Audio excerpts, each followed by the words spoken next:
الله أكبر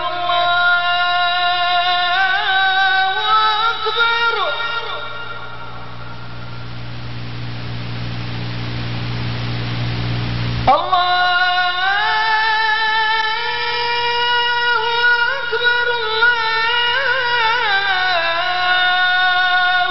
أكبر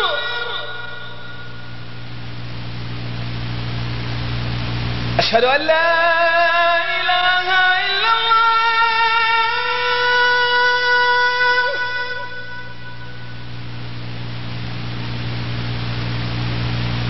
أشهد أن لا إله إلا الله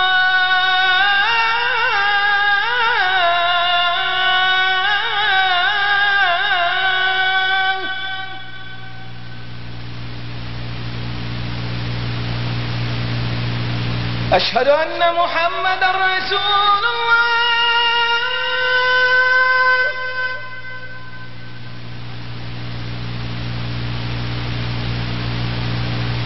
أشهد أن محمدًا رسول الله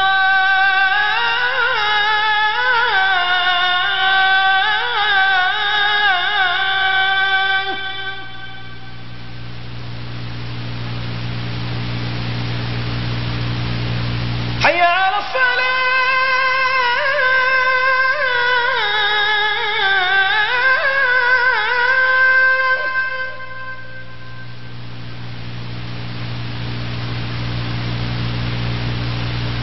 حي على الصلاة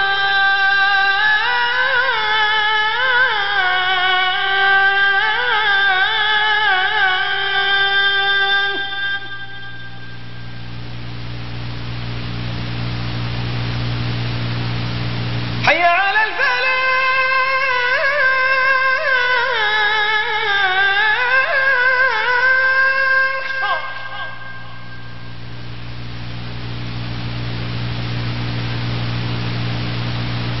حي على الفلاح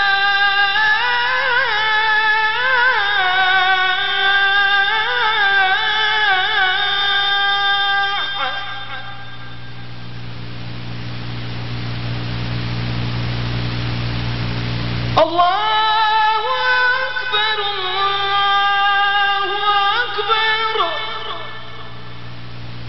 لا إله إلا الله أعوذ بالله من الشيطان الرجيم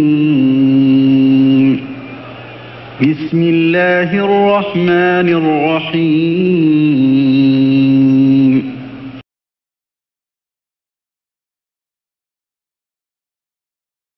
الحمد لله نحمده ونستعينه ونستغفره ونعوذ بالله من شرور أنفسنا ومن سيئات أعمالنا من يهده الله فلا مضل له ومن يضلل فلا هادي له أشهد أن لا إله إلا الله وحده لا شريك له وأشهد أن محمدًا عبده ورسوله أما بعد أعوذ بالله السميع العليم من الشيطان الرجيم من همزه ونفخه ونفثه بسم الله الرحمن الرحيم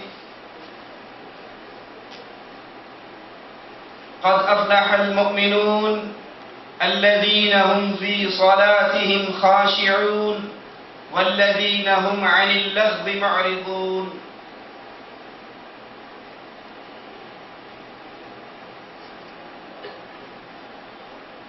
انسان جب گناہ کرتا ہے تو گناہ کرتے ہوئے اس کے دل پر سیاہ نشان لگ جاتا ہے اور یہ سیاہ نشان اگر اللہ عز و جل سے توبہ نہ کی جائے تو پھر دل کی سیاہی کے یہ نقطے بڑھتے رہتے ہیں اور یہ دلوں کی خبیث بیماری، دلوں کا سخت ہو جانا، پتھر ہو جانا، یہ بڑی خطرناک بیماری ہے۔ اس کا علاج اللہ کے قرآن کی تلاوت کرنا، موت کو یاد کرنا، قبروں کی زیارت کرنا، کہ ٹوٹی پھوٹی قبریں یہ انسان کو حقیقت کے بڑا قریب کر دیتی ہے۔ قبر میں دفن ہونے والا صرف غریب فقیر ہی نہیں ہوا کرتا، دنیا کے بڑے بڑے بادشاہ بھی انہی قبروں کے اندر ہی دفن ہوا کرتے ہیں۔ موت ایک ایسی حقیقت ہے، جب انسان اس موت کو یاد کرتا ہے، اس کے دل کے اندر گناہ کر کر کے سیاہی کے جو داغ لگے ہوئے، اس کی آنکھوں سے آنسو بہتے ہیں، یہ اللہ کی طرف توبہ کرتا ہے، رجوع کرتا ہے، اللہ اس کے دلوں کو پاک اور صاف کر دیتا ہے۔ یہ موت جو سب پر آنے والی ہے، نہ اس سے کوئی عالم بچ سکتا ہے، نہ جاہل بچ سکتا ہے، نہ امیر بچ سکتا ہے، نہ غریب بچ سکتا ہے، نہ نبی بچ سکتا ہے، نہ ولی بچ سکتا ہے۔ ایک سوال میرے اور آپ کے لیے باقی رہتا ہے کہ ہم کس قسم کی موت کی تیاری کر رہے ہیں؟ موت سے بچنا تو نہیں ہے، موت سے چھٹکارا تو نہیں ہے، موت سے فرار تو نہیں ہے، موت نے تو آنا ہی آنا ہے۔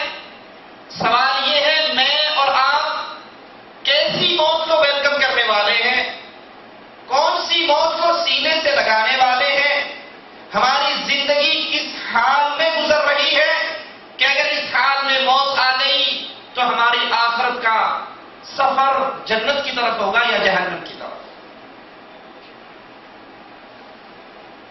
ہم اجنبی مسافر پردیسی 2 سال کے بعد چھٹی جاتے ہیں تو کبھی دیکھا ہے چہرے پر کتنی خوشی ہوتی ہے اور ہاتھوں میں کتنا وزن ہوتا ہے۔ یار چھٹی جا رہا ہوں، بیگم کے لیے بھی کچھ لے لوں، بھائی کے لیے کچھ لے لوں، دوستوں کے لیے کچھ لے لوں، پڑوسیوں کے لیے کچھ لے لوں۔ شاپنگ کر رہا ہے، خرید و فروخت کر رہا ہے، مال جمع کر رہا ہے، کیوں بھائی اتنی محنت کیوں؟ اجی 2-3 مہینے تو رہنا ہے، 2-3 سال کے بعد جا رہا ہوں، اب ہر کسی کو کچھ نہ کچھ تو لینا ہوگا، کچھ پیسے جیب میں ہوں گے تو اچھا وقت گزرے گا، مگر نہ 6 مہینے کی چھٹی مہینے کے بعد واپس آ جائیں گے کہ جیب خالی ہو گئی۔ یہ چند مہینوں کا سفر ہے جس کے لیے ہم کتنا سامان اکٹھا کرتے ہیں، اور ایک سفر ایسا ہے جس سے کبھی واپسی نہ ہوگی، جس سے کبھی رجوع نہ ہوگا، جو کبھی دنیا میں آنے کا موقع نہ دے گا، اس کے لیے میں نے اور آپ نے کتنا سامان اکٹھا کیا۔ یہ موت سب پر آنے والی ہے۔ یہ موت رسول اللہ صلی اللہ علیہ وسلم پر بھی آئی، جو انسانوں کے سردار امام الانبیاء محمد رسول اللہ صلی اللہ علیہ وسلم، اللہ کی مخلوقات میں سب سے افضل مخلوق رسول اللہ صلی اللہ علیہ وسلم پر موت کا سایہ چھاتا ہے۔ حضرت عائشہ کے سر میں شدید درد ہے، کہتی ہے واہ رقصہ، ہائے میرا سر درد سے پھٹ رہا۔ اللہ کے نبی نے کہا نہیں عائشہ، بل واہ رقصہ، بلکہ میرے سر میں شدید درد ہے۔ آپ پر بخار کا غلبہ ہوتا ہے، بخار آتا ہے، اتنی شدت ہے بخار کی، آپ نے ٹھنڈے پانی کا پیالہ رکھا ہوا، ہاتھ اس میں ڈالتے ہیں اور پھر اپنے چہرے پر پھیر لیتے ہیں، پھر ہاتھ اس میں ڈالتے ہیں، پھر اپنے چہرے پہ ڈال لیتے ہیں۔ موت قریب سے قریب تر ہوتی جا رہی ہے۔ صحابہ اس دن کو، جمعرات کے دن کو، سوموار کے دن کو یاد کر کے روتے ہیں، اس دن اللہ کے نبی پر بیماری نے حملہ کیا۔ لیکن اللہ کے نبی علیہ الصلوۃ والسلام نے موت کو کس حال میں گلے سے لگایا؟ آپ کے آخری لمحات کیا تھے؟ آپ کے آخری لمحات میں کیے جانے والے کام کیا تھے؟ رسول اللہ صلی اللہ علیہ وسلم اپنے اصحاب کرام سے کہتے ہیں مجھے اٹھا کر بٹھاؤ، میں نے نماز پڑھنی۔ بیماری کی شدت ہے، بیماری کا حال ہے، بخار میں تپ رہے ہیں، لیکن دل و دماغ پر نماز چھائی ہوئی، مجھے اٹھا کر بٹھاؤ، میں نے نماز پڑھنی ہے۔ آپ کو نہلایا جاتا ہے، پھر آپ اٹھنے کے قابل ہوتے ہیں، آپ پر غشی کا دورہ پڑتا ہے، پھر بے ہوش ہو جاتے ہیں۔ آخری لمحات میں امام الانبیاء کی زبان سے نکلے ہوئے آخری لمحات کے اندر فرماتے ہیں اللہ تیری لعنت سے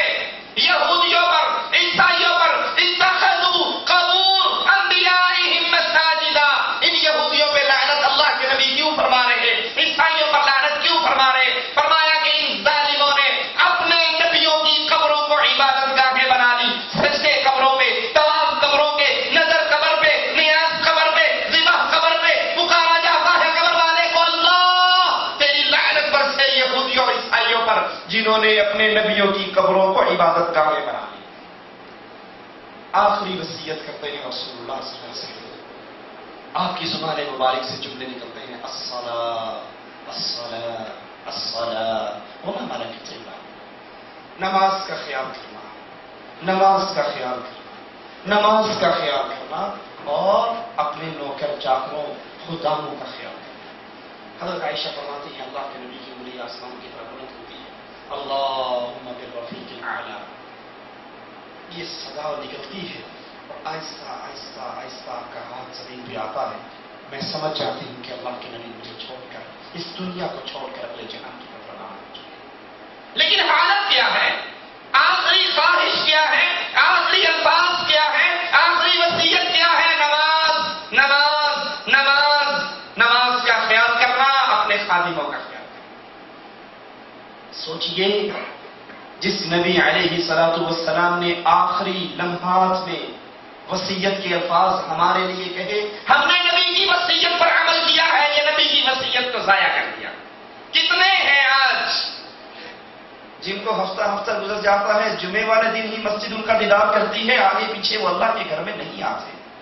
کتنے ہیں وہ جن کو یہ غم ہوتا ہے مغرب کی نماز کھڑی ہوتی ہے، ادھر چولہے پہ ہنڈیا پکا رہا ہوں، اگر ہنڈیا چھوڑ کر نماز پڑھنے جاؤں گا تو ہنڈیا جل جائے گی.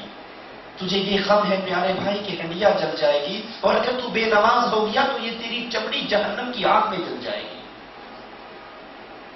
اللہ کے نبی علیہ الصلوۃ والسلام کے بعد سب سے افضل ہستی ابو بکر رضی اللہ عنہ وارضاہ کی ہستی. موت آپ کے قریب ہوتی ہے، موت آپ پر اپنے پر پھیلاتی ہے. حضرت عمر کو بلاتے ہیں آخری لمحات سے. ذرا غور کیجئے اللہ کے نبی کے خلیفہ مسلمانوں کے دوسرے خلیفہ کو وصیت کرتے ہوئے کیا کہتے ہیں؟ کہا عمر رات کے وقت اللہ کا حق ہے بندوں پر جس کو دن میں قبول نہیں کرتا، اور دن میں بھی اللہ کا حق ہے جس کو رات میں قبول نہیں کرتا. دن کا حق کیا ہے کہ اللہ کے لیے روزہ رکھا کرو. جو ایک نفلی روزہ اللہ کے لیے رکھتا ہے اللہ اس کے چہرے کو جہنم سے 70 سال دور کر دیتا ہے. یہ دن کا حق ہے. سارے ہفتہ کھاتے پیتے نہ گزارو، سوموار کے دن روزہ رکھو، جمعرات کے دن روزہ رکھو. نبی نے سے پوچھا گیا یہ جمعرات اور سوموار کو روزہ کیوں رکھے؟ کہا اس دن اعمال اللہ کے دربار میں بلند ہوتے ہیں، اور میرا جی چاہتا ہے جب میرے عمل اللہ کے دربار میں پیش ہوں تو وہاں پر کہا جائے کہ تیرے بندے نے روزہ رکھا. اور رات کا بھی حق ہے کہ ساری رات سو کر نہ گزارو. رات کا کچھ حصہ اللہ کے سامنے قیام کی حالت میں تہجد کی نماز پڑھتے ہوئے گزارو. اور یہ عمل قیام اور سیام اللہ کو اتنا پسند ہے جب رسول اللہ صلی اللہ علیہ وسلم حضرت حفصہ سے ناراض ہو جاتے ہیں، طلاق دے دیتے ہیں، آسمان سے وحی اترتی ہے، جبرائیل آتے ہیں اور کہتے ہیں اے نبی حفصہ سے رجوع کیجئے. کیوں؟ انہا قوامۃ صوامہ، یہ بڑے روزے رکھتی ہے اور بڑا قیام کرتی ہے. یہ دو عمل اس کے اللہ کو بڑے ہی پسند ہیں، اور جنت کے اندر بھی یہ آپ کی اللہ نے بیوی بنائی ہے. حضرت عمر کو وصیت ہے، آخری لمحات ہے. عمر رضی اللہ عنہ وارضاہ یہ وصیت سنتے ہیں. ابو بکر رضی اللہ عنہ وارضاہ یہ وصیت کرتے ہیں اور فوت ہو جاتے ہیں.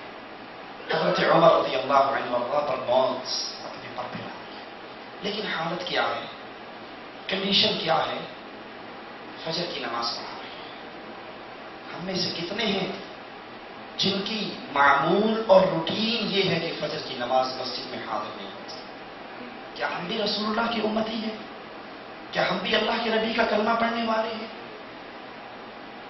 کیوں نہیں ہوتی؟ رات کو فلم دیکھنی ہے، فلم دیکھتے ہوئے جب 1-2 بجے سوئیں گے تو فجر پہ کس کی آنکھ کھلے گی؟ رات کو مزدوری کرنی ہے، گپے مارنی ہے، دوست آئے ہوئے ہیں ان سے کچہری کرنی ہے، اب فجر پہ کس کی آنکھ کھلے گی؟ رسول اللہ صلی اللہ علیہ وسلم نے فرمایا فجر کی نماز منافق پر بھاری ہے، عشاء کی نماز منافق پر بھاری ہے. عمر ابن خطاب شہید محراب مسجد میں کھڑے فجر کی نماز پڑھا رہے، ظالم وار کرتا ہے، آپ زمین پہ گر جاتے ہیں، بے ہوش ہو جاتے ہیں. ہوش آتے ہی پہلا سوال کرتے ہیں، کیا میں نے نماز پڑھ لی؟ کیا میں نے نماز پڑھ لی؟ اس کا دین نہیں جس کی نماز نہیں۔ یہ کس کی فکر ہے؟ یہ کس کی سوچ ہے؟ یہ ٹینشن کس کو ہے؟ جو فرم جنتی ہے، جس کی جیب میں رسول اللہ صلی اللہ علیہ وسلم نے جنت کا ٹکٹ داخل کیا ہے، جس کو اطلاع دی گئی تھی۔ عمر، میں معراج پر گیا، مجھے بڑا خوبصورت ایک قصر نظر آیا، میں نے پوچھا یہ کس کا ہے؟ کہا قریشی سردار نوجوان کا ہے۔ میں نے پوچھا وہ کون ہے؟ کہا وہ عمر ابن خطاب ہے، جو جنتی ہے، فجر کی نماز پڑھ رہے، وار ہوتا ہے گر جاتے ہیں، ہوش آتے ہی پہلا سوال کرتے ہیں، کیا نماز پڑھی ہے؟ کیا میری نماز پوری ہو گئی تھی؟ عبداللہ ابن عمر حضرت عمر کا سر اٹھا کر اپنی گود میں رکھ لیتے، کہتے ہیں عبداللہ میرے سر کو زمین پہ رکھ دو، میرے سر کو خاک پہ رکھ دو۔ حضرت عبداللہ کہتے ہیں بابا میری گود میں رہنے دو۔ کہا نہیں بیٹا، میرے چہرے کو زمین پہ رکھ دو۔ جب ان کے سر کو زمین پہ رکھتے ہیں، اپنی گال کو زمین کی مٹی پہ لگاتے ہیں اور کہتے ہیں ہو سکتا ہے عبداللہ اللہ تیرے باپ کو اس طرح خاک آلود دے کر رحمت کرتے ہیں، اس کے گناہوں کو معاف کرتے ہیں۔ یہ غم اور یہ ہم، یہ فکر کس کا ہے؟ جو عمر ابن خطاب ہے، جو بولا کرتے تھے آسمان سے اس کے جملے کو قرآن بنا دیا جاتا، جو یہ خواہشات کا اظہار کرتے تھے آسمان والا قرآن کے اندر حکم اتارتے ہیں۔ ان کی موت کس حال میں آئی؟ نماز کی حالت میں، اللہ کی یاد کی حالت میں۔ سوچو میں اور آپ بالآخر موت کی طرف چل رہے ہیں، ہم رک جاتے ہیں، ہم سو جاتے ہیں، وقت نہیں رکتا، وقت نہیں سوتا۔ ہم کس طرح کی زندگی گزار رہے ہیں اور کس طرح کے موت کی استقبال کے اندر ہمارے لمحات گزر رہے ہیں۔ عمر رضی اللہ عنہ اللہ کے بعد حضرت عثمان کی موت کا وقت آتا ہے، قلعے کے اندر قید ہے، چھت پہ چل کر ظالموں سے سوال کرتے ہیں یہ مسجد نبوی کی زمین کس نے خرید کر دی تھی؟ کہا عثمان تو نے خرید کر دی تھی۔ کہا اسی مسجد میں مجھے نماز نہیں پڑھنے دیتے۔ یہ میٹھے پانی کا کنواں کس نے خرید کر دیا تھا؟ کہا عثمان تو نے خرید کر دیا تھا۔ کہا اس کنویں کے پانی کا آج تم مجھے کوئی حق نہیں دیتے؟ اتنے دنوں سے پیاسا۔ اور بالآخر آخری لمحات آتے ہیں، لیکن آخری لمحات عثمان کے کیسے گزر رہے ہیں؟ قرآن ان کے سامنے، قرآن کی تلاوت کر رہے ہیں، ظالم دیوانے فلاں کے گھر میں آ جاتے ہیں۔ نائلہ کہتی ہیں عثمان ظالم آج تیری چار دیواری کو فلاں کے گھر کے اندر چھلانگ لگا کے آ چکا ہے۔ کہتے ہیں نائلہ آخری لمحات میں میری توجہ اللہ کے کلام سے دور نہ کر، میری نگاہیں اللہ کے کلام سے دور نہ کر۔ اللہ قیامت کے دن سوال کرے گا عثمان اپنی زندگی میں آخری عمل کیا کر رہا تھا؟ میں کہوں گا اللہ میں تیرے قرآن کی تلاوت کر رہا تھا، ظالم میری گردن کو کاٹ لگے۔ میں اور آپ اس زندگی کے لیے چاہوں، میری اور آپ کی زندگی کس راہ کی راہی ہے؟ علی رضی اللہ عنہ پر موت کا وقت آتا ہے، لیکن کس حال میں موت کو گلے لگاتے ہیں؟ تہجد کی نماز اپنے گھر سے پڑھ کر نکلتے ہیں، استغفار کرتے ہوئے، تسبیحات پڑھتے ہوئے مسجد کی طرف جا رہے ہیں، اور دوران مسجد اس سفر کے اندر، اس راہ کے اندر آپ پر وار ہوتا ہے۔ اللہ کے نبی پر موت آئی، نماز کا ذکر ہے۔ ابو بکر پر موت آئی، نماز کا ذکر ہے۔ عمر پر موت آئی، نماز کی حالت ہے۔ عثمان پر موت آئی، نماز نماز نماز اور قرآن کی تلاوت کا ذکر ہے۔ علی پر موت آئی اور فجر کی نماز پڑھنے کے لیے اندھیروں میں جا رہے ہیں۔ کیا میری اور آپ کی یہی کیفیت ہے؟ کیا ہم نے نماز کو اتنی ہی پابندی سے پکڑا ہے؟ وغیرہ یاد کر لیجئے رسول اللہ صلی اللہ علیہ وسلم فرماتے ہیں، صحیح مسلم میں یہ روایت ہے، سب سے افضل ترین عمل وقت پر نماز کی ادائیگی ہے۔ وہ عمل افضل نہیں ہے کہ آپ اور میں سو جائیں اور صبح 10 بجے اٹھیں، 9 بجے اٹھیں، ڈیوٹی پر جانے لگے تو پہلے نماز پڑھیں پھر ڈیوٹی پہ چلے جائیں۔ یہ نماز کا وقت اللہ نے تو مقرر نہیں کیا۔ افضل ترین کام، سب سے افضل کام اہل ایمان کے لیے، مواحدوں کے لیے، مشرکوں کے لیے نہیں، اہل توحید کے لیے۔ توحید کو سمجھنے کے بعد سب سے افضل کام یہ ہے نماز کو اس کے وقت پہ ادا کیجیے۔ رسول اللہ صلی اللہ علیہ وسلم فرماتے ہیں، صحیح بخاری میں ہے کہ نماز کے دوران بندہ اپنے رب سے مناجات کرتا ہے، گفتگو کرتا ہے. بندہ کہتا ہے الحمدللہ رب العالمین، رب کہتا ہے حمدنی عبدی، اللہ ساری تعریفیں تیرے لیے ہیں. مالک کہتا ہے بندے نے میری تعریفیں بیان کی. رسول اللہ صلی اللہ علیہ وسلم فرماتے ہیں نماز دین کا ستون ہے. ترمذی نے یہ روایت کی. کیا خیال ہے وہ چھت کھڑی رہے گی جس چھتوں کے ستونوں کو گرا دیا جائے؟ ایک بلڈنگ کے 5 ستون ہیں، اگر 5 ستون گر جائیں تو کیا وہ چھت برقرار رہے گی؟ ایک بندے نے کلمہ پڑھا، مسلمان بن گیا، لیکن وہ نمازیں نہیں پڑھتا، 5 وقت کی نمازوں کا تاریخ ہے. اب یہ 5 ستون گر جائے، کیا یہ ایمان کی چھت باقی رہے گی؟ یہ چھت تو گر جائے گی. اس چھت کو کھڑا کرنے کے لیے کیا ہے؟ رسول اللہ صلی اللہ علیہ وسلم نے فرمایا ہمارے درمیان اور کفار کے درمیان جو چیز فرق کرنے والی ہے وہ نماز ہے. جس نے نماز کو چھوڑ دیا وہ ہم میں سے نہیں ہے. اس نے اس ستون کو گرا دیا. بین الکفر والعبد ترک الصلاۃ، نماز کا تارک کافر ہے، نماز کا تارک مشرک ہے. قرآن کہتا ہے نماز قائم کرو، مشرک نہ بنو. رسول اللہ صلی اللہ علیہ وسلم فرماتے ہیں امرت ان اقاتل الناس حتى يشهدوا ان لا اله الا الله وان محمد رسول الله واقام الصلاة وایتاء الزکاۃ. مجھے حکم دیا ہے میں گردنوں کو کاٹتا چلا جاؤں، میں جہاد کرتے ہوئے ان لوگوں کی، ان کفار کی گردنیں کاٹوں، اس وقت تک جہاد کرتا رہوں جب تک یہ اللہ کی توحید کو نہ مان لے، لا الہ الا اللہ کو نہ مان لے، محمد رسول اللہ کو نہ مان لے.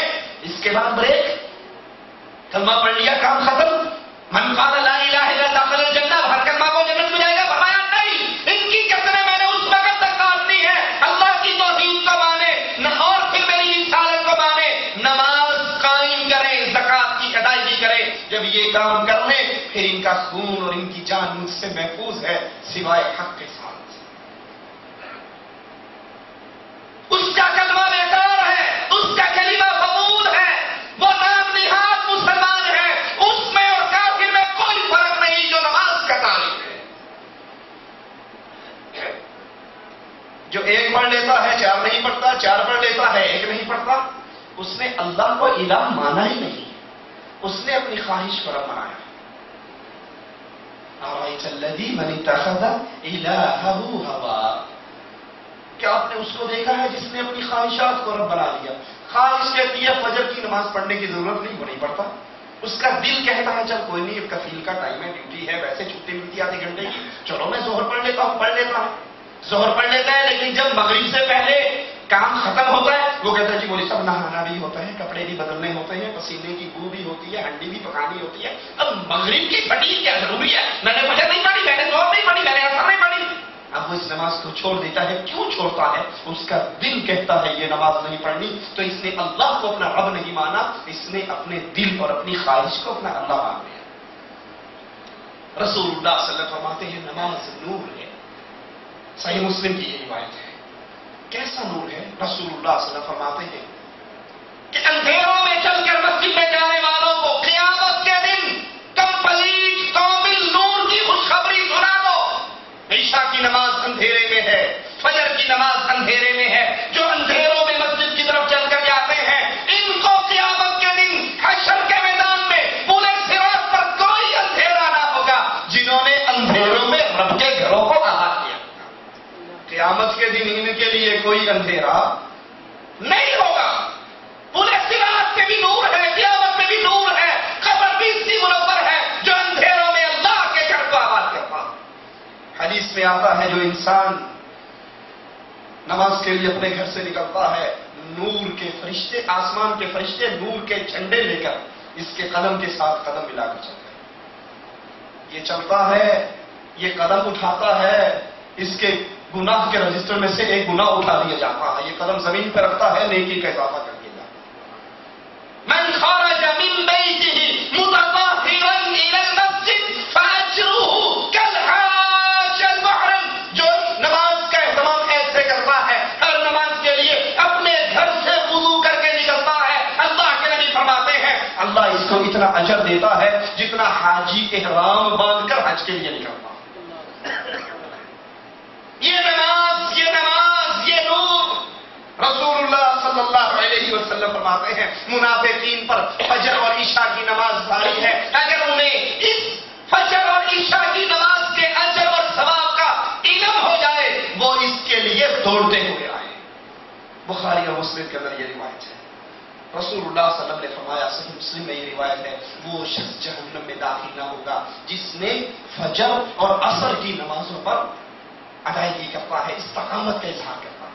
یہاں سے مراد فجر اور عصر کی نمازوں کی اہمیت ہے، وگرنہ مسلمان پر تو پانچوں نمازیں فرض ہے جماعت سے ادا کرنی، سوائے عذر کے۔ رسول اللہ صلی اللہ علیہ وسلم فرماتے ہیں جو آذان سنے پھر مسجد میں آ کے نماز نہ پڑھے اس کی نماز نہیں ہوتی سوائے عذر کے۔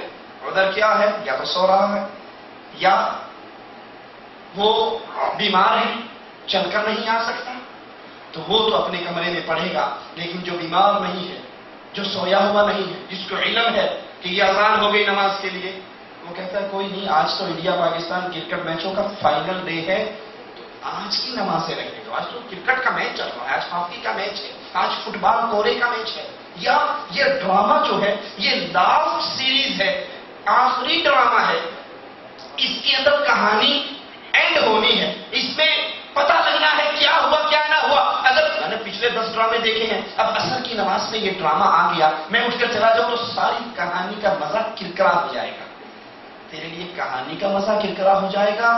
اور اگر یہ نماز تو نے چھوڑ دی، یہ نماز تو نے چھوڑ دی تو رسول اللہ صلی اللہ علیہ وسلم کا فرمان تجھ پہ ثابت ہو جائے گا۔ آپ فرماتے ہیں من ترک الصلاۃ متعمدا فقد کفر، جس نے جان بوجھ کر نماز چھوڑی، کرکٹ میچ کے لیے، فلم کے لیے، ڈرامے کے لیے، ہاکی میچ کے لیے، یا انڈیا کے جلنے کے چکر میں، یا کسی اور مسئلے میں، جس نے جان بوجھ کر ایک نماز چھوڑی اس نے کفر کیا۔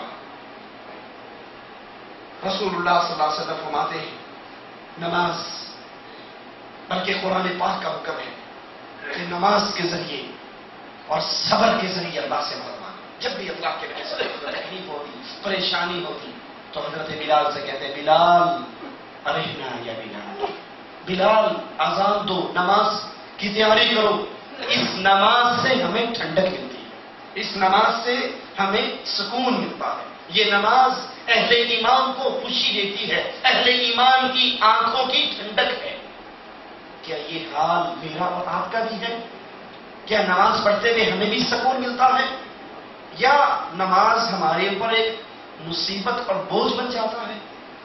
منافق کی حالت ہے کہ نماز اس کے لیے بوجھ بنتا ہے، اور مومن کی حالت ہے نماز میں اس کو سکون ملتا ہے۔ اکیلا شخص نماز پڑھے اور کوئی جماعت سے نماز پڑھے، جماعت سے نماز پڑھنے والے کو اکیلے کے مقابلے میں 27 گنا زیادہ ثواب ملتا ہے۔ سوچئے ہم سب یہاں کمائی کرنے کے لیے آئے ہوئے ہیں، ایک کمپنی میں آپ 1000 ریال پہ ڈرائیوری کرتے ہو، دوسری کمپنی آپ کو 27 گنا زیادہ نہیں، 1000 کے مقابلے میں 27,000 نہیں، صرف 1200 ریال 200 ریال زیادہ دے دے، تو کیا خیال ہے پوری کوشش نہیں کرو گے کہ اس کمپنی میں نقلے کا فرق ہو 200 ریال کا ہے؟ کرو گے یا نہیں کرو گے؟ ایک کمپنی کو، ایک کفیل کو 200 ریال کے چکر میں چھوڑ دیتے ہو، نہ مانے تو کوشش کرتے ہو یار خلی بلی کرو، خروج نہائی لگا کے جاتے ہیں، دوسری کمپنی کا ویزا لے کر جاتے ہیں، ہر مہینے 200 ریال تو ملیں گے۔ رسول اللہ صلی اللہ علیہ وسلم فرماتے ہیں جو ایک نماز اکیلا پڑھتا ہے اور پھر ایک بندہ جماعت سے پڑھتا ہے، اس کو ایک نماز کا ثواب ملتا ہے اور اس کو 27 نمازوں کا ثواب ملتا ہے۔ سوچ لیں کتنی نمازیں ہیں جو ہم اپنے گھروں میں اور اپنے کمروں کے اندر ادا کرتے ہیں۔ رسول اللہ صلی اللہ علیہ وسلم فرماتے ہیں جب نمازی نماز پڑھ کے اپنی نماز کی جگہ پر بیٹھا رہتا ہے، نماز پڑھ کے اپنے مصلی پر بیٹھا رہتا ہے، فرشتے اس نمازی پر درود پڑھتے رہتے ہیں۔ جتنی دیر تک یہ نمازی نماز کی جگہ پر بیٹھا رہے گا، فرشتے اتنی دیر تک اس نمازی پر درود پڑھتے رہیں گے۔ اور فرشتوں کا درود کیا ہے؟ وہ کہتے ہیں اللہم اغفر لہ وارحمہ، اللہم اغفر لہ وارحمہ، اللہ اس نمازی کو معاف کر دے، اس طرح جس کے لیے فرشتے دعا کریں ان کی قبولیت میں کوئی شک ہے؟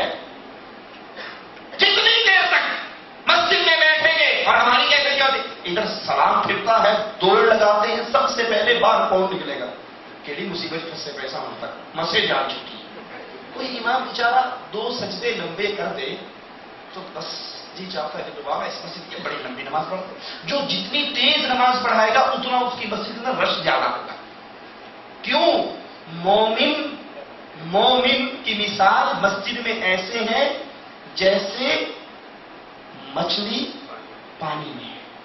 مومن مسجد میں ایسے ہے جیسے مچھلی پانی میں ہے، اور منافق مسجد میں ایسے ہے جیسے مچھلی کو اٹھا کر پانی سے باہر پھینک. جیسے منافق مسجد سے باہر کیا کرتا، مچھلی پانی سے باہر تڑپتی ہے، منافق مسجد میں آ کر تڑپتا. اور مومن نبی صلی اللہ علیہ وسلم فرماتے ہیں جب تک مسجد میں بیٹھا رہتا ہے فرشتے اس کے لیے دعائیں کرتے رہتے ہیں، اس کے لیے استغفار کرتے رہتے ہیں. صحیح مسلم میں ہے، رسول اللہ صلی اللہ علیہ وسلم فرماتے ہیں جو وضو کرے نماز کے لیے، پھر مسجد میں فرض نماز پڑھنے کے لیے جائے اور اسے جماعت سے مسجد میں ادا کرے تو اللہ عز و جل اس کے گناہوں کو معاف کر دے. لیکن یہ سارے فوائد جتنے ہم نے سنے کس کو ملنے والے ہیں؟ یہ آخری نقطہ بیان کر کے اپنی بات ختم کرتا ہوں. یہ سارے فوائد نمازوں سے گناہ معاف ہو رہے ہیں. رسول اللہ صلی اللہ علیہ وسلم فرماتے ہیں کیا خیال ہے جس کے گھر کے سامنے نہر چلتی ہو اور وہ 5 وقت نہر میں غسل کرتا ہو، کیا اس بندے کے جسم پر کوئی گناہ، کوئی میل رہے گا؟ صحابہ نے کہا نہیں، کوئی میل نہیں رہے گا. کہا جس طرح یہ 5 دفعہ نہانے والا اپنے جسم پہ اس کے کوئی میل باقی نہیں رہتا، جو 5 مرتبہ مسجد میں آ کر اللہ کے سامنے جھک جاتا ہے، نماز پڑھتا ہے، مالک اس کے کھاتے میں کوئی گناہ نہیں رہنے. فجر پڑھ کے آیا، ظہر پڑھ کے مسجد میں آ کر بیٹھا، ظہر پڑھی. اب فجر سے لے کے ظہر تک جتنے اس سے صغیرہ گناہ ہوئے اللہ سارے معاف کر دے. ظہر پڑھ کے گیا، عصر پڑھنے آیا، اس کے درمیان کے جتنے گناہ ہیں اللہ عز و جل اپنی رحمت سے صغیرہ گناہوں کو معاف کر دے گا. لیکن یہ سارے انعامات کس کو ملنے ہیں؟ آئیے ان کی 2 شرطیں ہیں بنیادی. سب سے پہلے وہ بندہ جس کے لیے نماز پڑھتا ہے اس کو پہچانتا ہے. ہم کس کے لیے نماز پڑھتے ہیں؟ اللہ کے لیے. تو ہماری اللہ سے پہچان ضروری ہے. اللہ کی پہچان کیا ہے؟ جس طرح وہ چاہتا ہے اس طرح ہم اس اللہ کو مانیں. وہ اللہ مالک ہے، وہ اللہ خالق ہے، وہ اللہ رازق ہے. اتنی باتیں کفار مکہ بھی مان لیا کرتے تھے. نہیں، صرف یہ کافی نہیں، بلکہ اللہ عز و جل اپنی عبادت میں یکتا اور تنہا ہے. جو عمل اللہ کے لیے ہے وہ کسی اور کے لیے، رکوع اللہ کے لیے ہے تو غیر اللہ کے لیے رکوع. شاہ صاحب کے سامنے اب جھکا نہیں جاتا کیونکہ جھکنا عبادت ہے. وَارْكَعُوا مَعَ الرَّاكِعِينَ، رکوع کرو رکوع کرنے والوں کے ساتھ. تو رکوع عبادت ہے جب اللہ کے لیے کیا جائے، اور جب کالے جھنڈے کو لے کر جھکا جائے تو یہ کالے جھنڈے کی عبادت. یہ نماز کے فضائل ہر نمازی کو نہیں ملیں گے. سب سے پہلے وہ مواحد ہو، وہ مشرک نہ ہو. اسے بیماری آئے تو ہاتھ میں پیروں کے درباروں سے لا کر کڑے نہ پہنے، چھلے نہ پہنے، انگوٹھیاں نہ پہنے، گلے میں تعویذ نہ باندھے، بلکہ وہ اللہ کی طرف رجوع کر کے اللہ سے شفا کا سوال کرے. جو ایسا مواحد ہوگا، سجدہ کرتا ہے اللہ کے لیے، رکوع کرتا ہے اللہ کے لیے، نظر دیتا ہے اللہ کے لیے، نیاز دیتا ہے اللہ کے لیے، قربانی اللہ کے لیے. ایک بکرا دربار شریف میں اور ایک بکرا بیت اللہ میں آ کے حج شریف میں، یہ مشرک ہے ابو جہل کی طرح. اس کی نمازوں کا اس سے کوئی فائدہ؟ جو اللہ کے لیے بھی بات کرے، جو یا اللہ مدد بھی کہے، یا رسول اللہ مدد بھی کہے، اللہ کے سامنے سجدہ کرے اور دربار کی دہلیز کو چومتے ہوئے سجدہ کرتے ہوئے گزرے، اس مشرک کی نماز سے اس کو کوئی فائدہ نہیں دے. نماز کے لیے بنیادی شرط لا الہ الا اللہ کا فہم، لا الہ الا اللہ کا سوچ، یقین، اس پہ عمل، اس پہ استقامت کہ اللہ کی عبادت میں کوئی غیر اللہ شریک نہیں ہے. اللہ کی ذات میں کوئی غیر اللہ شریک، نہ عیسیٰ اللہ کا بیٹا، نہ عزیر اللہ کا بیٹا، اور نہ رسول اللہ نور من نور اللہ. الصلاۃ والسلام علیک یا نور من نور اللہ. سنا یا نہیں سنا انڈیا پاکستان میں؟ یہ اللہ کی ذات کا شرک ہے. اللہ کی ذات، اللہ کی صفات، اللہ کی عبادت، اس میں اللہ کو یکتا مانتا ہے. نمازوں کا اسے فائدہ. اور دوسری شرط وہ نماز کیسے پڑھتا ہے؟ اور یہ نماز ہی پڑھنی آتا ہے رکھ لو پاؤں ایسا رکھ لو پاؤں چھاڑ دو نماز ہی پڑھنی سجدہ ہی دینا اللہ کو جیسے مرضی دے دو. یہ شریعت اسلام تیرے سجدوں کی بھوکی نہیں ہے. آپ جس کمپنی میں کام کرتے ہیں کہ دین تو بہت دور کی بات ہے, چھوٹی سی مثال سے سمجھو. آپ ایک کمپنی میں کام کرتے ہیں, کمپنی مینیجر کہتا ہے یہاں سے یہاں تک 10 میٹر لمبی دیوار کھڑی کرو. آپ 10 میٹر لمبی دیوار یوں نہیں کھڑی کرتے, یوں کھڑی کر دیتے ہیں. وہ دیوار ہی بنانی تھی نا جی, ایویں نہیں بنائی تھی, ایویں بنانی تو دیوار ہی تھی. اینٹ بھی لگائی, ریت بھی لگایا, سیمنٹ بھی لگایا, سریا بھی ڈالا, ٹھیک ہے. وہ کہ جب بیوقوف میں نے کہا تھا یوں بنا, تو نے یوں بنا دی. کیا خیال ہے, پگار ملے گی یا ختم ہو جائے گا؟ ملے گی تنخواہ. آپ اسے بولی کفیل صاحب دیوار ہی بنانی تھی نا, میں نے بنا دی. وہ کہے گا دیوار نہیں بنانی, جیسے میں نے کہی تھی ویسے بنانی. یہ چھوٹی سی مثال آپ کی کمپنی کی. ارے ہم پابند ہیں کس کے؟ مولویوں کے نہیں, ملاؤں کے نہیں, پیروں کے نہیں, فقیروں کے نہیں. ہم پابند ہیں عرش والے رب کے, مدینے والے مصطفیٰ کے. تیسرے کے پابند ہم نہیں ہیں. جب پابند اللہ اور اس کے رسول کے ہیں, اللہ کا حکم ہے اقیموا الصلاۃ, نماز پڑھو. محمد رسول اللہ کا فیصلہ ہے صلی اللہ علیہ وسلم. کیسے پڑھو؟ جیسے نانی نے سکھائی. کیسے پڑھو؟ جیسے مولوی نے سکھائی. کیسے پڑھو؟ جیسے پیر نے سکھائی. کہا نہیں, صلو, نماز پڑھو, کما رأیتمونی اصلی, جیسے میں نے تمہیں پڑھ کر سکھائی. یہاں سکہ آپ کی کمپنی میں آپ کے مدیر کا سکہ چلتا ہے, آپ کی کمپنی میں آپ کے کفیل کا سکہ چلتا ہے. وہاں پر نقشہ آپ کے کفیل کا منظور ہوتا ہے. اللہ کے دربار میں عبادت وہ منظور ہوتی ہے جس پر سکہ محمد رسول اللہ کا لگا, اور جس عمل پر رسول اللہ کا سکہ نہیں ہے. ساری رات نماز پڑھتے رہو, ساری رات نمازوں میں سجدوں میں پڑے رہو, اگر طریقہ رسول اللہ کا نہیں تو قبول نہیں. رسول اللہ صلی اللہ علیہ وسلم کے پاس ایک صحابی ہے, یہی صحیح بخاری ہمارے ہاتھ میں.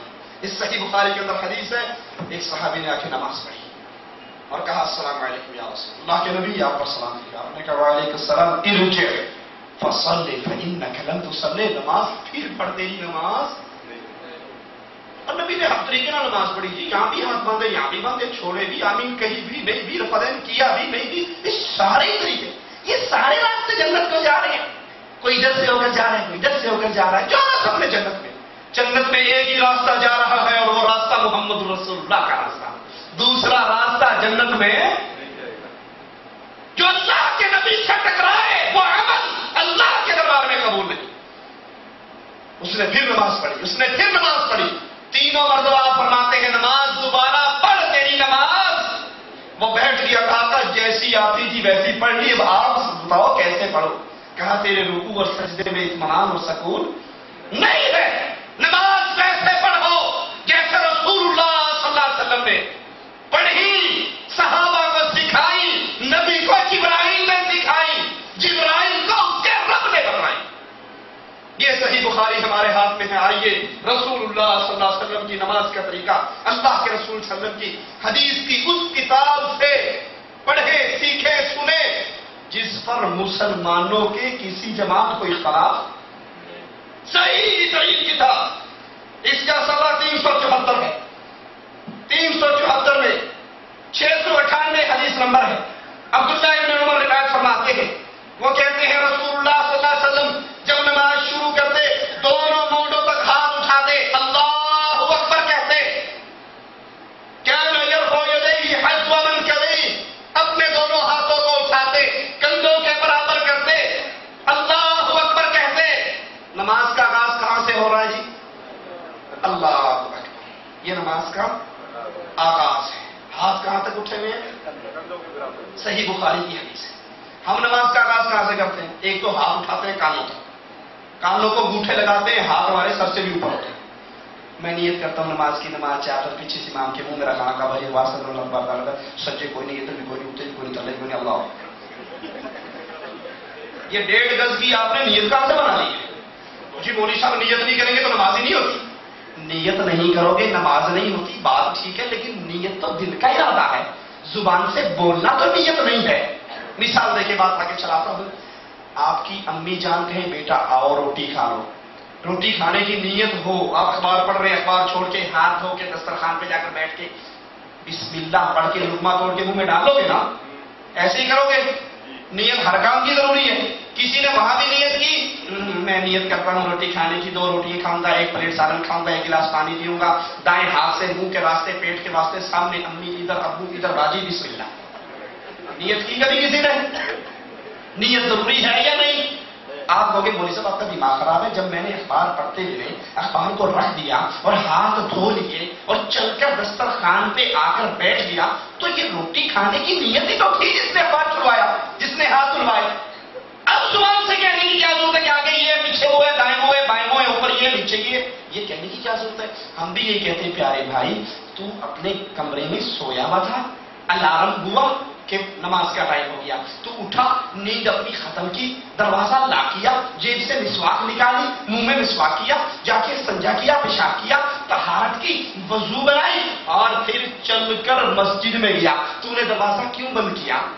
تو نے کمرہ کیوں چھوڑا؟ نماز کی نیت. تو نے مسواک کیوں کی؟ نماز کی نیت. تو نے وضو کیوں کیا؟ نماز کی نیت. تو چل کر بقالے میں نہیں گیا, مسجد میں کیوں گیا؟ نماز کی نیت. اسی کا نام نیت ہے, باقی سب مولویوں کا ڈرامہ.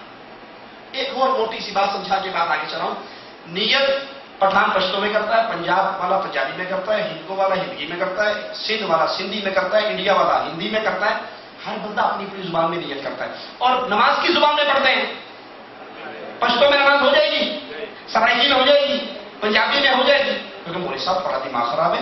نبی عربی زبان جاننے والے تھے, دین عربی میں آیا. جس زبان میں نبی نے نماز پڑھی اسی زبان میں نماز پڑھنی پڑے گی. مسلمان پٹھان ہو, مسلمان انگریز ہو, مسلمان پشتو والا کوئی بھی ہو, نماز قبول ہوگی عربی میں. تو بھائی یہیں سے سمجھ لو, اگر یہ الفاظ نیت کے رسول اللہ صلی اللہ علیہ وسلم نے کہے ہوتے تو کس زبان میں کہے ہوتے؟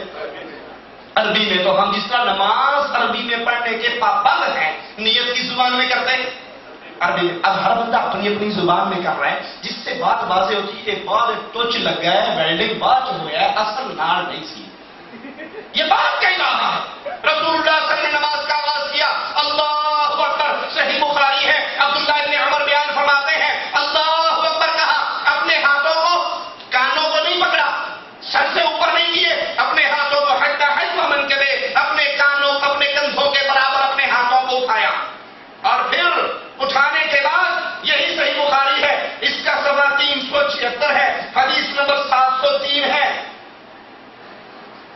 سہل بن سعد فرماتے ہیں, انہوں نے کہا لوگوں کو یہ حکم دیا جاتا تھا کہ نماز میں ہر آدمی اپنا دایاں ہاتھ بائیں ہاتھ پہ رکھے, دایاں ہاتھ بائیں ہاتھ پہ رکھے. ابو حازم نے کہا میں تو یہی سمجھتا ہوں کہ سہل اس بات کو رسول اللہ صلی اللہ علیہ وسلم تک پہنچاتے ہیں. اب دایاں ہاتھ جب اس بائیں پہ رکھا جائے گا, یہ دایاں یہ بائیں, ٹھیک ہے. اب یہ رکھے, ایٹومیٹک کہاں آتا ہے, کہاں آتا ہے؟ سینے میں. یہ دایاں اوپر بایاں نیچے زور لگا رہا ہو تو نیلے تلے بھی آنا, اور بندہ بھی سیدھا نہیں کھڑا ہو سکتا. یہ میری ناف ہے, یہ دیکھو یہ میری ناف ہے. اب یہ دایاں اوپر بایاں نیچے کر کے یہ ناف کے نیچے رکھو تو میں سیدھا نہیں ہو سکتا. اور جب یہ ناف کے نیچے کروں گا تو پھر الٹا ہو جائے گا, بایاں اوپر ہو جائے گا, دایاں نیچے ہو جائے گا. اللہ کے نبی دایاں ہاتھ بائیں ہاتھ پہ رکھتے, پھر اپنے سینے پہ رکھتے. یہ دایاں ہاتھ. اچھا, بندے سے غلطی ہو جائے, شاگرد سے غلطی ہو جائے استاد کے, تو کیا کرتا ہے؟ استاد سے معافی مانگتا ہے نا. کیسے معافی مانگتا ہے؟ کبھی آپ نے دیکھا ہے کسی شاگرد نے معافی مانگی؟ کہ استاد جی یہ غلطی ہو گئی, استاد جی معاف کر, ابو جی غلطی ہوگی, آئندہ نہیں کرتا, معاف کرتا. ہاتھ کہاں ہے جی؟ بولو ہاتھ کہاں ہے؟ کبھی آپ نے دیکھا استاد کے پاس جا کے شاگرد کہے استاد جی غلطی ہوگی, ڈرامہ کرتے میرے ساتھ؟ کبھی کسی نے یاد رکھے معافی مانگا؟ استاد جی غلطی ہے. ہم اللہ کے سامنے کھڑے ہیں, اللہ ہم بڑے گناہ گار ہیں, اللہ ہماری بڑی خطائیں, تو ہاتھ, اللہ کی قسم کھا کر کہتا ہوں, رسول اللہ کے منبر پہ آواز لگاتا ہوں, قیامت تک کے لیے دنیا کا کوئی مولوی یہ ثبوت نہیں دے سکتا عورت ہاتھ سینے میں باندھے, مرد ناف کے نیچے باندھے. اللہ کے رسول نے سب کو ایک حکم دیا, صلو, نماز پڑھو, کما رأیتمونی اصلی, جیسے میں نے نماز پڑھ کے دکھائی ہے. یہی حکم عائشہ کے لیے ہے, یہی حکم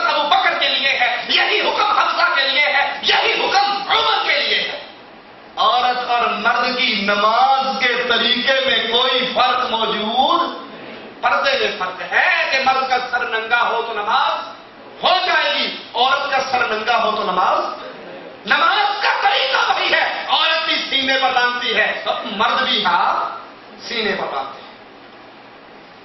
حضرت عمر فرماتے جب اللہ کے نبی نماز کا آغاز کرتے اللہ اکبر کہتے، دونوں ہاتھوں کو اٹھاتے، کندھوں کے برابر اٹھاتے، اور صحیح بخاری کی روایت کہ دائیں ہاتھ بائیں ہاتھ پہ رکھتے، اور پھر جب رکوع کے لیے تکبیر کہتے اللہ اکبر کہتے ہوئے رکوع میں جاتے، تو یہی صحیح بخاری ہے۔ جس بھائی کو یقین نہ آئے وہ درس کے بعد آ کے اس کتاب کو پڑھ سکتا ہے، اللہ کے نبی کی حدیث ہے، کسی مولوی ملا کی بات نہیں، کسی پیر شیخ کی بات نہیں، یہ اس کی بات ہے جس کا نام محمد ہے صلی اللہ علیہ وسلم، اور جو اس کی بات کو ٹھوکر مار دیتا ہے وہ مسلمان۔ کسی مولوی کی بات نہ مانو آپ مسلمان، پیر کی بات نہ مانو آپ مسلمان، امام کی بات نہ مانو آپ مسلمان، ساری دنیا کی بات نہ مانو اور آپ مسلمان رہو گے، اکیلے محمد کی بات نہ مانو آپ کافر ہو جاؤ گے۔ ایسے ہے یا نہیں ہے؟ ہمارے پاس کسی پیر فقیر کی بات، ہمارے پاس بات ہے امام الانبیاء کی، ہمارے پاس بات ہے محمد رسول اللہ کی، ہمارے پاس بات ہے امام اعظم کی، قائد اعظم کی، اور وہ ہے محمد رسول اللہ۔ جب رکوع میں جاتے اللہ کے نبی اللہ اکبر کہتے، اپنے دونوں ہاتھوں کو کندھوں کے برابر اٹھاتے، رفع الیدین کرتے، اور جب وَإِذَا رَفَعَ رَأْسَهُ مِنَ الرُّكُوعِ، جب رکوع سے اپنا سر اٹھاتے، سَمِعَ اللَّهُ لِمَنْ حَمِدَهُ کہتے، رَبَّنَا وَلَكَ الْحَمْدُ کہتے، اپنے دونوں ہاتھوں کو اٹھاتے، کندھوں کے برابر کرتے، اور سجدے میں ایسا نہ کرتے، وَكَانَ لَا يَفْعَلُ ذَلِكَ فِي السُّجُودِ، اور سجدوں میں رفع الیدین نہ کرتے، رکوع میں جاتے ہوئے رفع الیدین، رکوع سے اڑتے ہیں۔ اور جی تو آپ لوگوں کی پتا رفع الیدین اس وقت تھی جب بت لے کر لوگ آیا کرتے تھے، سنا یا نہیں سنا یہ بات؟ بت لے کر آتے تھے تب رفع الیدین تھی۔ کیوں جی؟ بت کٹو کٹے نہ تھے وہاں، چھوٹے سے چھوٹا بت اتنا تو ہوگا نا، لو جی یہ بت میں نے لے لیا، یہ بت آ گیا، اب میں نماز ہم تو کرتے ہیں نا سنت کے مطابق کندھوں تک، اور جو یار لوگ بتوں کی روایت پیش کرتے ہیں وہ کہاں تک کرتے ہیں؟ اللہ، تو پہلی میں بت گر گیا، یہ بت تو پہلی میں گر گیا، پہلی کیوں کرتے ہو؟ اچھا اس کو بھی چھوڑو۔ دوسری بات، یہ نماز جماعت سے فرض کہاں ہوئی تھی جی؟ مدینہ میں، اور بتوں والی پارٹی کہاں تھی؟ مکہ میں۔ مدینہ میں وہ بت تھے، مدینہ میں مسلمان تھے، یہودی تھے اور منافق تھے، یہ مشرکین بت پوجنے والے تو مکے میں تھے، جہاں بت تھے وہاں فرض نماز جماعت سے ہوئی نہیں تھی، اور جہاں جماعت سے نماز تھی وہاں بتوں والا روڑا مان لیتے جی بت لے کر آتے تھے۔ منافق کون ہوتا ہے؟ اب نعوذ باللہ صحابہ تو بت نہیں لاتے تھے نا، بت کون لایا کرتے تھے؟ منافق لاتے ہوں گے نا۔ اور مدینے میں پارٹیاں کتنی تھی؟ مکے میں پارٹیاں کتنی تھی؟ دو، ایک صحابہ کی اور ایک مشرکین کی، درمیانی پارٹی تھی وہاں پہ نہیں تھی، وہاں پر منافقین مکے میں تھے ہی نہیں۔ اللہ اکبر۔ اچھا منافق کہتے کس کو ہیں؟ جو اوپر سے آپ کا اندر سے دشمن، اوپر سے آپ کا اور اندر سے، جب وہ بت لے کر آتے تھے تو صحابہ کو پتہ نہیں لگ جاتا تھا، نبی کو پتہ ہے یہ منافق ہے، پھر عمر ابن خطاب اس کی گردنیں کیوں نہیں کاٹ دیتے تھے؟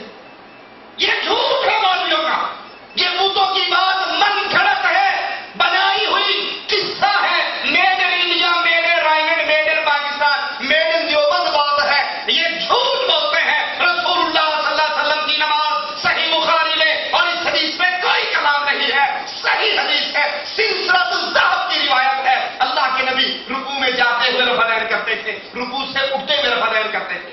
آئیے دوسری روایت سنتے ہیں۔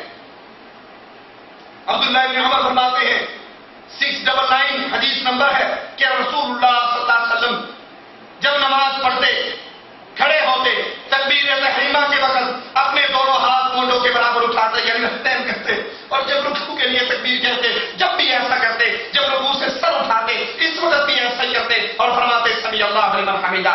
700 نمبر حدیث ہے، تیسری روایت ہے کہ مالک بن حویرث فرماتے ہیں کہ رسول اللہ صلی اللہ علیہ وسلم کہ یہ صحابی نماز کا آغاز کرتے اور جب نماز شروع کرتے اللہ اکبر کہتے، اپنے دونوں ہاتھوں کو کو اٹھاتے کندھوں کے برابر اٹھاتے، جب رکوع میں جاتے پھر رفعین کرتے، جب رکوع سے اٹھتے پھر رفعین کرتے۔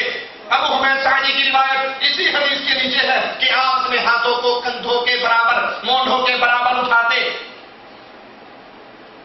رسول اللہ صلی اللہ علیہ وسلم کی ایک اور حدیث سنیے، حضرت نافع بیان کرتے ہیں ابن عمر سے کہ جب وہ نماز میں داخل ہوتے تکبیر تحریمہ کہتے، اپنے دونوں ہاتھوں کو اٹھاتے، کندھوں کے برابر کرتے، اور جب 2 رکعتیں پڑھ کے تیسری رکعت کے لیے تشہد سے کھڑے ہوتے اللہ اکبر کہتے، اپنے دونوں ہاتھوں کو بلند کرتے، رفع الیدین کرتے۔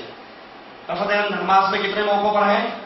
4 موقعوں پر۔ ایک نماز شروع ہوئی اللہ اکبر، یہ رفع الیدین۔ ایک آپ رکوع میں گئے اللہ اکبر، یہ رفع الیدین۔ ایک آپ نے رکوع سے سر اٹھایا، رکوع سے سر اٹھایا اللہ اکبر، یہ تیسرے فضائل ہے۔ اور جب 2 رکعتیں پڑھ کے آپ کھڑے ہوتے، 2 رکعت پڑھ کے جب آپ کھڑے ہوتے تیسری رکعت کے لیے، جیسے ہم مغرب کی نماز میں اور ظہر کی نماز میں، عصر کی نماز میں، عشاء کی نماز میں کھڑے ہوتے ہیں، تو پھر تیسری رکعت کو کھڑے ہوتے ہوئے اللہ اکبر کرتے اور فضائل کرتے۔ یہ 4 موقع پر رسول اللہ صلی اللہ علیہ وسلم کی سنت ہے۔ آئیے اللہ کے نبی علیہ الصلوۃ والسلام کی اس فرمان کو سنیے۔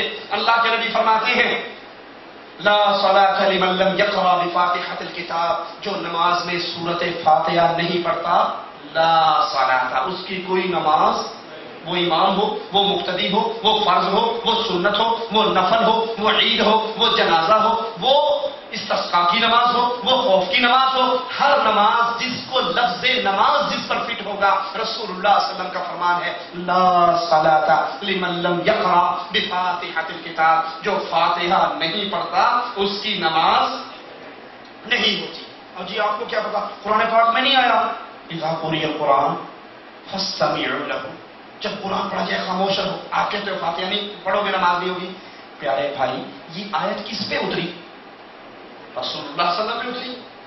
جو معنی اس کا آپ کو سمجھ آیا وہ رسول اللہ کو سمجھ نہیں آیا تھا کہ اللہ کے نبی نے فرمایا جس نے فاتحہ نہ پڑھی اس کی نماز خداج خداج خداج، ناقص ہے ناقص ہے ناقص ہے۔ تو اللہ کے نبی کو نہیں پتا تھا۔ اچھا مزے کی بات، دشمنی لے کر صرف فاتحہ سے، اگر اس کا یہ معنی لے لیا جائے کہ جب امام قرآن پڑھے تم خاموش رہو، جب امام فاتحہ پڑھے تم خاموش رہو، ٹھیک ہے، تو اب امام صاحب فاتحہ پڑھ رہے ہیں، پیچھے سے ایک بندہ آتا ہے، اس کو کیا کرنا چاہیے جی؟ اللہ اکبر کہنی چاہیے اسے، کیونکہ اللہ اکبر کہی تو سکوت ٹوٹ گیا، خاموشی ٹوٹ گئی۔ وہ بات سے آتا ہے، پہلے وہ کرتا ہے نیت کرتا ہوں نماز کی، نماز 4 رکعت پیچھے امام کے، یہ 1.5 گز کی، جب آپ نے نیت کی تو خاموشی نہیں ٹوٹی، آپ نے اللہ اکبر کا تو خاموشی نہیں ٹوٹی، آپ نے ثنا پڑھی تو خاموشی نہیں ٹوٹی۔ اگر اس کا یہی مطلب ہے تو پھر نہ نیت کے الفاظ کہو، نہ تکبیر تحریمہ کہو، نہ ثنا پڑھو، گونگ سونگ آدر کھڑو جاؤ، اللہ اکبر بھی نہیں کہنا، اللہ اکبر کہا تو خاموشی ٹوٹ گئی۔ یہ بات جو آپ کو سمجھ آئی رسول اللہ کو نہیں آئی۔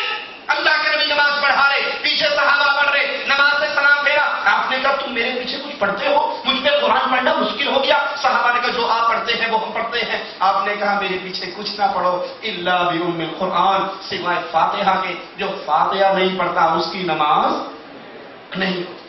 رسول اللہ صلی اللہ علیہ وسلم کی ایک اور حدیث سنیے، اللہ کے نبی علیہ الصلوۃ والسلام فرماتے ہیں کہ جب اللہ کے نبی علیہ الصلوۃ والسلام نماز پڑھتے، عطا بن ابی رباح سے روایت ہے، وہ کہتے ہیں آمین ایک دعا ہے۔ عبداللہ بن زبیر نے کہا جب مقتدی اس زور سے آمین کہتے، عبداللہ بن زبیر اور ان کے پیچھے مقتدی، صحیح بخاری کی روایت ہے، 391 صفحہ نمبر ہے اور 501 حدیث نمبر ہے، اس زور سے آمین کہتے کہ مسجد گونج اٹھتی۔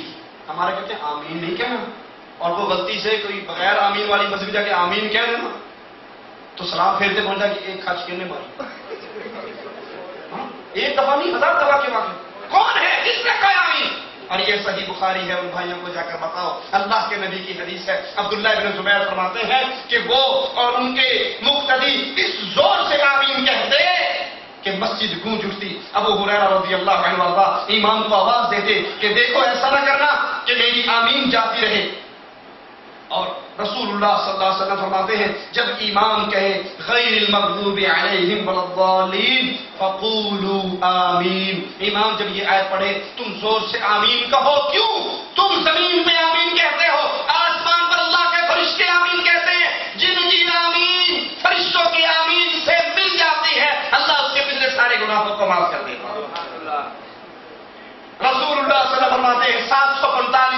نمبر ہے صحیح بخاری کا کہ جب امام غیر المغضوب علیہم ولا کہے تو تم بھی آمین کہو، کیونکہ جس کی آمین اللہ کے فرشتوں کی آمین سے مل جاتی ہے اس کے گناہوں کو معاف کر دیا جاتا ہے۔ پیارے بھائی، یہ زندگی پہلا اور آخری موقع ہے، یہ چانس پھر نہیں ملنا۔ دنیا کے ہر مسئلے پہ میں اور آپ تحقیق کرتے ہیں یا نہیں کرتے؟ یہاں سے بتھا جانے کے لیے لیموزین پہ بیٹھتے ہو، کتنی بار پوچھتے ہو بتھا جاؤ گے؟ مرکز جماعت تجاری جاؤ گے؟ 2 ریال لوگے 3 لوگے؟ یہ ساری تحقیق ہے نا۔ 2 ریالوں کے لیے اتنی تحقیق؟ یہ سوٹ خریدتے ہو 4 دکانیں نہیں پھرتے، جوتی لیتے ہو 4 دکانیں نہیں پھرتے، جو پسند آتی ہے اس کا بھی ریگزین رگڑ کے دیکھتے ہو، یہ چمڑا ہے یا ریگزین ہے، اس کے سول کو بھی موڑ کر دیکھتے ہو، اس میں گدا تو نہیں ہے، ٹماٹر لینے جاتے ہو اس کو اٹھا کر دیکھتے ہو، یہ گلاوا تو نہیں ہے، اس میں کیڑے تو نہیں ہے، یہ باسی تو نہیں ہے، اس میں سمیل اور بدبو تو نہیں آ رہی۔ دنیا کی ہر چیز کے لیے سوچتے ہو، تحقیق کرتے ہو، کرنی بھی چاہیے، لیکن اللہ کے لیے ایک سوال ہے، رات کو بستر میں لیٹتے نہیں، اس سوال پہ غور کرنا، کیا اللہ کا دین، رسول اللہ کی حدیثیں، اللہ کے نبی کی باتیں ہمارے نزدیک دنیا کی ان چیزوں سے بھی کہیں گزری ہے؟ میری عمر 30 سال ہو گئی، کسی کی 35 اور 40 سال ہو گئی، دن میں 5 مرتبہ نماز پڑھتے ہیں۔ اللہ کے لیے اپنے دل میں سوال کرو، کتنے ہیں جنہوں نے اپنی آنکھوں کو کھول کر اللہ کے رسول کی حدیثوں کی کتابوں کو لے کر خود نماز کا طریقہ پڑھا ہو؟ اس مزدور کے بارے میں کیا کہو گے جو پورا مہینہ مزدوری کرے لیکن اس کو پیسے نہ ملے، پگار نہ ملے؟ وہ مسلمان کتنا بدنصیب ہے جو عمل تو کر رہا ہے لیکن سوچتا نہیں ہے رسول اللہ کا طریقہ کیا ہے، آپ کا طریقہ کیا ہے، آپ کا حکم کیا ہے۔ جتنے بھائی بیٹھے ہیں اپنے گریبانوں میں جھانک کر سوچو، ہمارے کمرے میں اللہ کی دی کون کون سی نعمتیں؟ فریج ہے، اے سی ہے، گاڑی ہے، اللہ بچائے تو بچائے، ورنہ ڈش انٹینے کی لعنت پھٹکار بھی ہے۔ یہ ساری چیزیں ہیں، دنیا کی نام و نمود کے لیے ہر چیز ہے۔ یہ 50، 55، 60 ریال میں اللہ کے رسول کی صحیح بخاری حدیثوں کی کتاب ہمارے پلے میں کتنے کمرے ہیں جن کے اندر یہ حدیث کی کتاب ہے، جس میں امام بخاری رحمۃ اللہ علیہ نے چیپٹر باندھے ہیں، باب باندھے ہیں، گواہی کا بیان، نکاح کا بیان، طلاق کا باب، نماز، ایک ایک مسئلے پر الگ الگ باب باندھے، اور ایسی صحیح ترین کتاب جس میں کسی مولوی کو اختلاف نہیں ہے، کوئی نہیں کہہ سکتا یہ حدیث ضعیف ہے، یہ حدیث من گھڑت ہے، یہ موضوع ہے، سب کا اتفاق ہے، اس میں جتنی باتیں ہیں رسول اللہ صلی اللہ علیہ وسلم کی وہ سچی ترین صحیح باتیں ہیں۔ کتنے کمرے ہیں جو رسول اللہ کی پیاری پیاری ان حدیثوں کی مجموعے سے خالی ہے؟ اللہ کے لیے ایک ہی دعوت ہے، فکر کر لو، قبر کے اندر کوئی مولوی بچانے نہیں آئے گا۔ محنت کر رہے ہو، ذرا اپنی محنت کا راستہ بھی سیدھا کر لو، میری باتوں میں نہ آؤ، کسی اور مولوی کی باتوں میں نہ آؤ۔ اللہ نے عقل دی ہے، اللہ نے سوچ سمجھ دی ہے، خود اس حدیث کی کتاب کو خریدو، آپ کی زبان میں ہے، اردو میں ہے، ہندی میں ہے، اور پڑھو، تاکہ کہیں یہ نہ ہو کہ ہم اللہ کے پاس جائیں تو ہماری زبان سے نکلے کہ اللہ موقع ہی نہیں ملا، دنیا میں اتنے مگن ہو گئے تھے، اب ابصرنا وسمعنا فرجعنا نعمل صالحا، ایک چانس اور ایک موقع دنیا میں جانے کا دے دے، اللہ کی قسم اللہ کے دربار میں جانے کے بعد واپسی نہیں ہے۔ اللہ سے دعا ہے، اللہ ہمیں رسول اللہ صلی اللہ علیہ وسلم کی سنتوں پر عمل کرنے کی توفیق عطا فرمائے۔ ہماری نماز، ہمارا روزہ، ہمارا حج، ہماری زکات، ہمارا نکاح، ہماری طلاق، ہماری زندگی کا ایک ایک مسئلہ وہ آئیڈیالائز کرے صرف امام کائنات، امام اعظم، امام الانبیاء محمد رسول اللہ صلی اللہ علیہ وسلم کو، تاکہ قیامت کے دن اللہ کے نبی کے جھنڈے کے نیچے اللہ کی رحمت سے اس کی جنتوں میں داخل ہو جائیں۔ اقول قولی ھذا واستغفر اللہ لی ولکم ولسائر المسلمین